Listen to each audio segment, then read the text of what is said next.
मैं संजीव कुमार नवादा से हूँ। हार्ट बीटिंग में प्रॉब्लम होने लगा, इधर उधर दिखाए, नवादा भी गए, वजीरगंज भी गए, गया भी गए। गया से लोग बोले कि इनको जल्द से जल्द पटना लेके जाना है, और मैं पटना आ गया मेदांता में। और यहाँ पे बहुत सेवा, और आज जो देख रहे हैं सभी डॉक्टर्स का बहुत बहुत धन्यवाद, और ख़ास करके संजय सर का बहुत बहुत धन्यवाद, जिन्होंने हमको बचाया। 55 ओल्ड जेंटलमैन जो कि हमारे इमरजेंसी में आए थे, और उनका हम लोगों ने फटाफट, उनको चेस्ट पेन हो रहा था, चेस्ट में हैवीनेस थी, और साथ में सांस भी काफ़ी फूल रही थी। तो उसको फटाफट उनको हम लोगों ने कैथ लैब में लिया।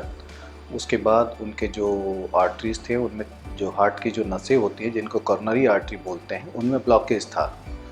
तो उनके तीनों नसों में ब्लॉकेज था। तो उनको फिर वापस से हम लोग सोचा कि प्लान किया गया कि बाईपास सर्जरी के लिए, लेकिन उनकी कंडीशन जो थी, उनको वो बहुत अच्छी नहीं थी, काफ़ी सांस फूल रही थी, और पल्मोनरी एडिमा की पिक्चर थी, जिसको हम लोग मेडिकल लैंग्वेज में पल्मोनरी एडिमा बोलते हैं।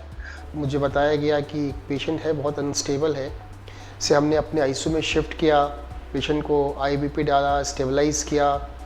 और क्योंकि ये वीएसआर का केस था और 5 दिन पहले उन्हें हार्ट अटैक आया था, तो हमें कुछ समय चाहिए था, क्योंकि सर्जन्स चाहते हैं कि जब तक टिश्यू बिल्कुल फ्रेजाइल होगी तो वहाँ पे टाँका नहीं लग पाएगा, और ऐसी सर्जरी सब जगह उपलब्ध भी नहीं है। तो इसके मद्देनज़र हम लोगों ने आईबीपी डाल के पेशेंट को स्टेबलाइज किया। आईबीपी एक हार्ट को टेम्परली मदद करने के लिए जो डिवाइस होती है, उसको आईबीपी बोलते हैं। उसको डाल करके हम लोगों ने स्टेबलाइज किया। सुबह फिर हम लोगों ने इको करवाया, तो उस पेशेंट को हम लोगों ने डायग्नोस किया वेंट्रिकुलर सेप्टल रप्चर।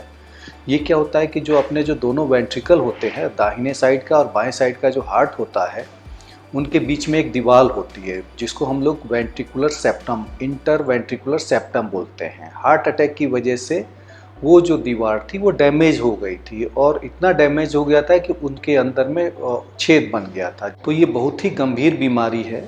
तो पेशेंट को फिर स्टेबलाइज किया गया, और हम लोगों ने करीब 2-3-4 दिन वेट किया ऑपरेशन से पहले।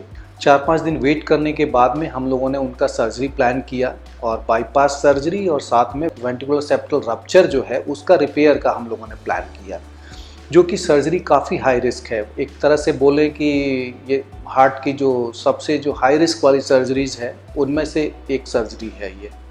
अटेंडेंट्स को काफ़ी हम लोगों ने समझाया।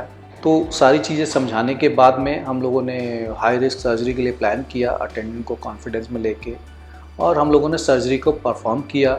बहुत ही सक्सेसफुल ऑपरेशन हुआ, और पेशेंट के जो शिफ्टिंग के समय में भी काफ़ी मिनिमल आइनोट्रोपिक सपोर्ट थे। इसके बाद पेशेंट को हमने स्टेबलाइज़ किया आईसीयू में, और आईसीयू में स्टेबलाइज़ करने के बाद तकरीबन 4 दिनों के बाद हम लोगों ने आईबीपी रिमूव किया, और 6वें दिन हमने पेशेंट को अपने आईसीयू से शिफ्ट किया।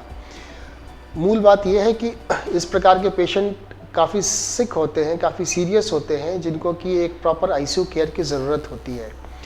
इनकी वर्कअप जो होती है, प्री ऑप वर्कअप, इस पे भी हमें ख़ास ध्यान रखना पड़ता है, क्योंकि ऐसे पेशेंट्स ज़्यादातर दूसरे अस्पतालों से आते हैं, और संभवतः वहाँ से किसी न किसी प्रकार के इन्फेक्शन को लेके आते हैं। तो इन सारी चीज़ों का ध्यान रखते हुए हमने इस पेशेंट की देखभाल की, और पेशेंट बिल्कुल ठीक है वो, और उन्हें हम कल डिस्चार्ज करेंगे। मैं ठीक हूँ। यहाँ के जितने भी स्टाफ्स हैं सब बहुत कोऑपरेटिव हैं, और बहुत अच्छा देखभाल करते हैं।